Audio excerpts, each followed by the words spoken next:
Naciones Unidas para la Educación, Science and Culture.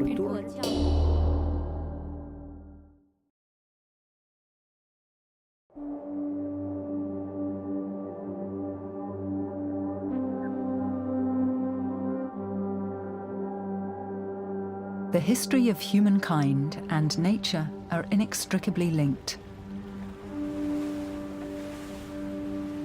Nature forms the basis for life and has served as our inspiration and source of knowledge since the dawn of civilization.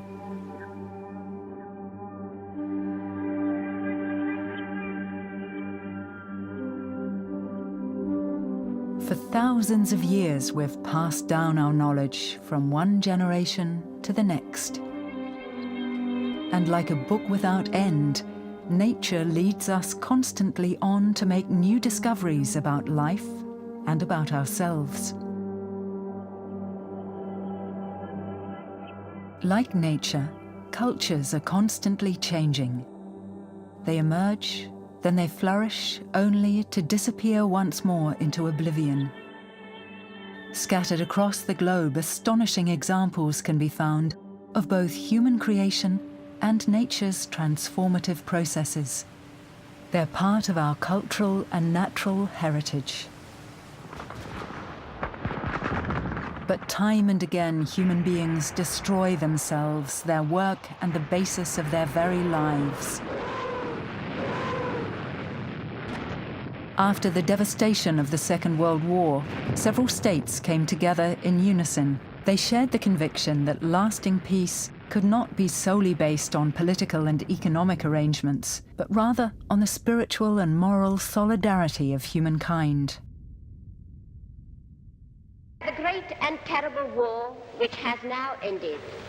And so in November 1945, 37 states signed an agreement to establish the United Nations Educational, Scientific and Cultural Organization, UNESCO. In consequence thereof, they do hereby create the United Nations Educational, Scientific and Cultural Organization. Организация Объединенных Наций по вопросам образования и науки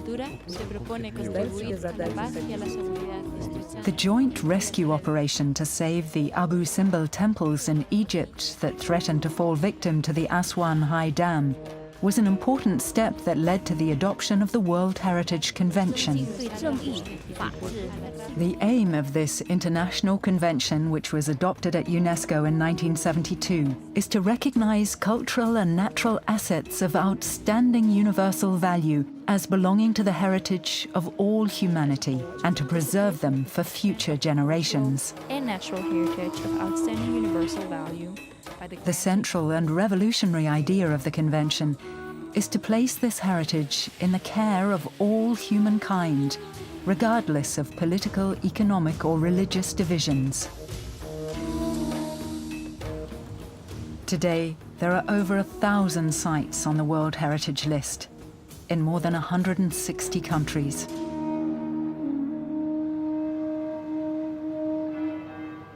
In Switzerland, more than 10 sites have been inscribed on the World Heritage List of UNESCO. They represent testaments to our cultural heritage spanning thousands of years. Some of them are examples of outstanding buildings, engineering, and urban development.